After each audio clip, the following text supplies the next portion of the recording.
கிறிஸ்துவுக்குள் பிரியமான சகோதர சகோதரிகளே, உங்கள் அனைவருக்கும் நம் கர்த்தராகிய இயேசு கிறிஸ்துவின் நாமத்திலே வாழ்த்துதல்களையும் ஸ்தோத்திரங்களையும் தெரிவித்துக் கொள்கிறோம். நாம் கிறிஸ்தவங்க எல்லாருமே ஜெபம் பண்ணுறோம்.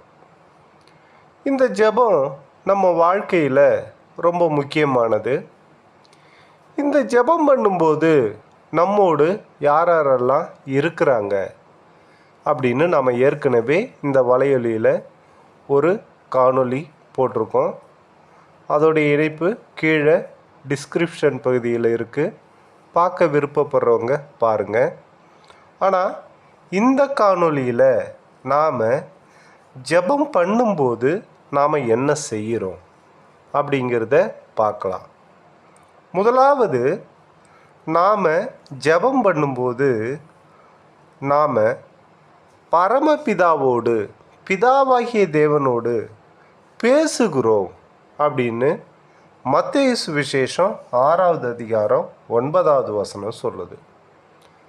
நாம் ஜெபம் பண்ணுறது ஏதோ நமது விண்ணப்பங்களையும் வேண்டுதல்களையும் நமது தேவைகளையும் தேவன்கிட்ட சொல்கிறது மட்டும் இல்லை, நாம் பிதாவாகிய தேவனோடு பேசுகிறோம் அப்படிங்கிறத நாம் உணர்ந்து கொள்ளணும். ஏன்னா பிதாவாகிய தேவனும் நம்மோடு பேசுவார். எப்படி பேசுவார்? இப்பொழுதுள்ள சபைகளில் ஊழியர்கள் சொல்லுகிறபடி அவர்களுடைய தரிசனத்தில் வந்து பேசுவது போல பேசுவாரா, அல்லது அவர்களுடைய கனவில் வந்து பேசுவது போல பேசுவாரா? அப்படி என்றால் கிடையாது. அவர் நாம் வாசிக்கிற வேத வசனங்களின் மூலமாய் நம்மோடு பேசுவார். சரி, ரெண்டாவது, நம்முடைய விண்ணப்பத்திற்கு தேவனால் பதிலளிக்க முடியும் என்று நமது விசுவாசத்தை நாம் வெளிப்படுத்துகிறோம். இதை யாக்கோபு நிருபம் 1வது அதிகாரம் 5வது வசனமும் 6வது வசனமும் சொல்கிறது. நாம் நமது ஜெபத்தில் விண்ணப்பங்களை வைக்கிறோம். அந்த விண்ணப்பங்களுக்கு தேவனால் பதிலளிக்க முடியும்னு நாம் விசுவாசிக்கிறோம். ஏன்னா நமக்கு ஒரு தேவை இருக்குது. அந்த தேவையை நாம் ஏன் தேவன்கிட்ட சொல்கிறோம்? நாம் நமது நண்பர்கள்ட்டையோ, நமது உறவினர்கள்ட்டையோ, நமது சொந்தக்காரங்கள்ட்டையோ, நமக்கு வேண்டியப்பட்டவங்கள்ட்டையோ நம்ம சொல்லி அதை நிறைவேற்றிக்கலாம். ஆனாலும் நாம் நமது தேவைகளையும் விண்ணப்பங்களையும் தேவன்கிட்ட ஏன் சொல்கிறோன்னா, தேவன் அதை நமக்கு செய்வார், தேவன் நாம் கேட்பதற்கு பதில் அளிப்பார் என்று நமது விசுவாசத்தின் மூலம் நாம் அதை நம்புகிறோம். இதைத்தான் இந்த வேதவசனம் சொல்கிறது. மூன்றாவது, நமக்காக செயல்படும்படி கர்த்தராகிய இயேசு கிறிஸ்துவானவருக்கு நாம் அனுமதி கொடுக்கிறோம். இது என்னது? இயேசு கிறிஸ்துவானவருக்கு நாம் எப்படி அனுமதி கொடுக்க முடியும்? அவரே தேவன்.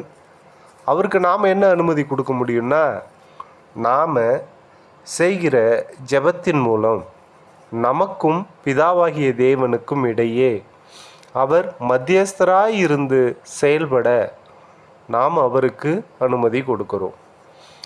நாம் பாவிகளாக இருக்கும்போது, நாம் ரட்சிக்கப்படாதவர்களாக இருக்கும்போது அந்த அனுமதி அவருக்கு இல்லை. அதைத்தான் இந்த வேதவசனம் சொல்கிறது.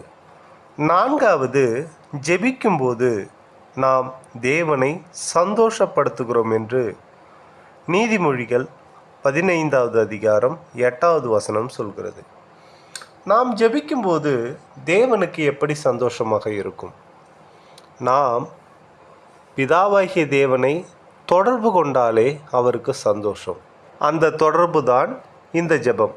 இந்த ஜெபத்தின் மூலம் நாம் பிதாவாகிய தேவனிடம் தொடர்ந்து அவருடனே இருக்கும்போது அவர் சந்தோஷமடைவார்.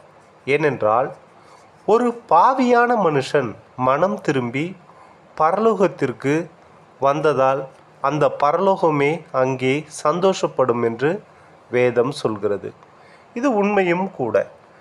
இந்த உலக வாழ்க்கையில் கூட நம்முடைய குடும்பத்திலிருந்து ஒருவர் பிரிந்து வெளியே சென்று நீண்ட நாட்கள் கழித்து குடும்பத்துடனே வந்து சேரும்போது அந்த குடும்பமும் குடும்பத் தலைவரும் எவ்வளவு சந்தோஷமாக இருக்கிறோம் என்பதை நாம் அறிவோம். அப்படிதான் நாம் நம் பிதாவாகிய தேவனோடு மறுபடியும் வந்து சேர்ந்து அவருடனே தொடர்ந்து ஐக்கியத்தில் இருக்கிற காரியமாக இந்த ஜெபம் இருக்கிறது. ஆக நாம் ஜெபம் செய்யும்போது நம்முடைய பரமபிதாவோடு பேசுகிறோம். ரெண்டாவது, நாம் ஜெபம் செய்யும்போது தேவனால் நமக்கு பதிலளிக்க முடியும் என்பதை நமது விசுவாசத்தின் மூலம் வெளிப்படுத்துகிறோம். மூன்றாவது, நமக்காக செயல்படும்படி கர்த்தராகிய இயேசு கிறிஸ்துவானவரை அனுமதிக்கிறோம்.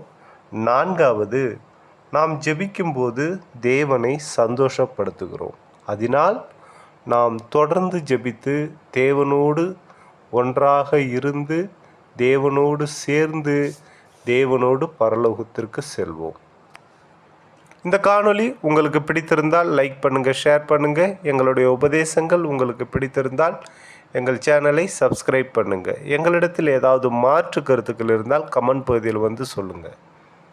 இதை இதுவரை காதுள்ளவர்களாய் கேட்டதற்கு நன்றியுடன் கூடிய ஸ்தோத்திரங்கள். தேவன் உங்களை ஆசீர்வதிப்பாராக. ஆமீன்.